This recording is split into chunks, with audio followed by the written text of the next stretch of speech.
উড়িষ্যার পুরীর মন্দিরে ৫৬ ভোগের একটা ভোগের নাম হলো ডালমা। সেই ডালমাই আজকে আপনাদের সাথে শেয়ার করছি।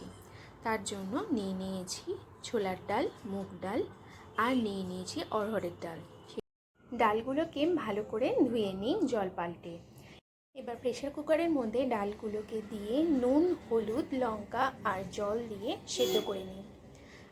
সবজির মধ্যে আমি বেগুনটাকে আগে থেকেই সর্ষের তেলের মধ্যে ভেজে রেখে দিয়েছি। আপনারা চাইলে তার মধ্যে একসাথেই দিয়ে দিতে পারেন।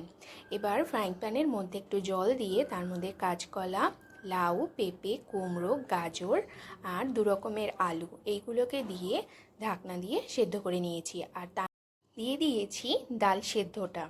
এবার ভালো করে একসাথে নাড়িয়ে চাড়িয়ে নিয়ে ওর মধ্যে দিয়ে দিয়েছি আদা, লঙ্কা বাটা।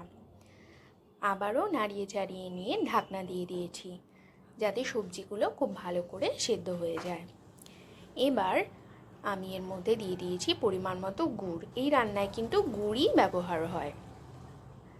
তার মধ্যে দিয়ে দিয়েছি আমি টেলে নেওয়া গোলমরিচ, জিরে, ধনে আর এলাচ, লবঙ্গ, দারচিনি। এই মশলাগুলো কিন্তু আমি বাড়িতেই টেলে নিয়েছি। নাড়িয়ে চাড়িয়ে নিয়ে এর মধ্যে দিয়ে দিই ভাজা বেগুনটা।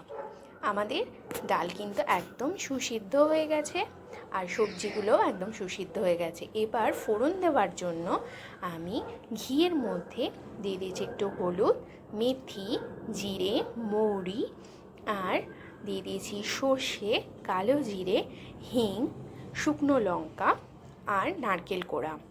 আমি কিন্তু ফ্লেমটা দেখুন বন্ধ করে নিয়েছি, কারণ আমি যে ছোট কড়াইটাতে করেছি সেটা কিন্তু খুব গরম হয়ে গেছিলো, আর যাতে পুড়ে না যায় এই জন্য আমি ফ্লেমটা অফ করে দিয়েছি।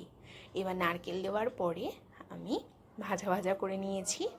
আর ভাজা করে নেওয়ার পরে এই ডালের যে বিশেষত্বটা, উপর থেকে ফোড়ন দেওয়া। ব্যাস, ফোড়ন দেওয়া মাত্রই ঘর জুড়ে কিন্তু একটা সুন্দর টেম্পেলের গন্ধ পাবেন। মানে জগন্নাথের মন্দিরে যেই খাবারের গন্ধটা পাওয়া যায়, মানে প্রসাদের গন্ধ, সেটা কিন্তু আপনার ঘরে ইতিমধ্যে ছড়িয়ে যাবে। এবার 1 মুঠো ধনে পাতা দিয়ে নামিয়ে নিন ডালমা।